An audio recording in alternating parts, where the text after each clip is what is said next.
Uigizaji kwanza ni kuamua kwamba hii iwe kazi yako ya kwanza. Unajua Onyango uigizaji ilikuwa ni kazi yake ya kwanza. Kwa hiyo kwanza alikuwa anaheshimu. Hata wakati tunashuti scene za mwisho kwenye scene ya Bacha alikuwa anaumwa. Lakini alikuwa thubutu hata kusema anaumwa mpaka mkimaliza sema unajua JB mimi sijisikii vizuri. Mzee, kwa nini kusema tupumzike? Anasema hapana. Hii ni kazi yetu na lazima tuifanye. Kwa hiyo kwanza aliamua kufanya uigizaji tofauti na wa sasa hivi. Sio muigizaji kama wa sasa hivi wanishuti niondoke. Yeye alikuwa sio wa aina hiyo. Tanzania asubuhi mpaka usiku. Na hii project ilikuwa ni kubwa sana kwa sababu ilikuwa tunasafiri karibu mikoa yote na mpaka nje ya nchi. Kwa sababu hadithi yenyewe ilikuwa inaturuhusu kufanya kwa muda mrefu na tuliamua tuifanye maisha yetu yote. Pale kwenye utamu ulipoanza naye ndio ameondoka.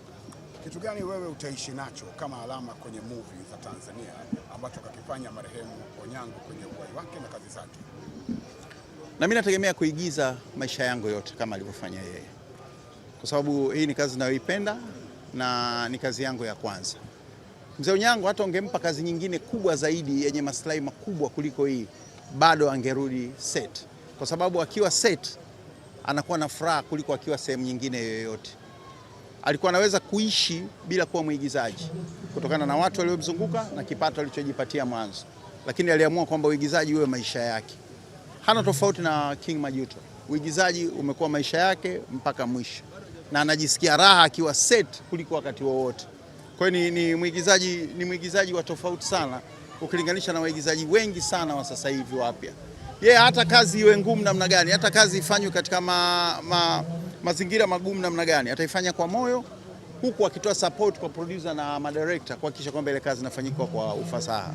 Waigizaji wa zamani, na ndio maana uwaga mimi napenda sana kuwatumia, wako tofauti sana na waigizaji wapya. Kwa sababu unajua sisi tulianza sanaa hata hatulipwi. Kwa hiyo tulikuwa tunafanya tunapenda kama yeye.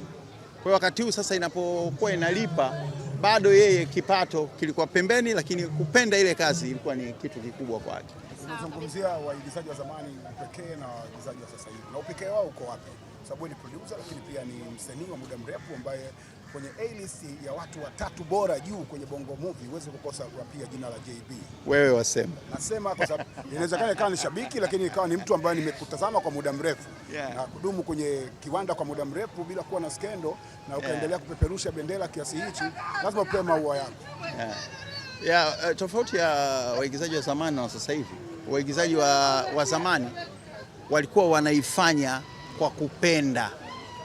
Unajua kazi yote ukitaka ufanikiwe, kwanza uipende na uifanye kwa ufanisi, alafu ndio italeta hela. Sasa waigizaji wengi sana wapya, sio wote, wengi wanafanya kwa fame. Waigizaji zamani walikuwa wanafanya alafu fame imfuate. Walikuwa wanatoa muda sana kwa kazi. Kazi yote ukitaka ufanikiwe ni lazima uipe muda sana. Sawa sawa.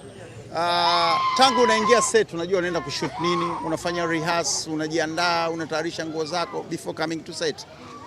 Hiki si sana kwa waigizaji wengi wa sasa. Ingawa wapo waigizaji wa sasa wanajituma, lakini we can count them. Wako wachache sana.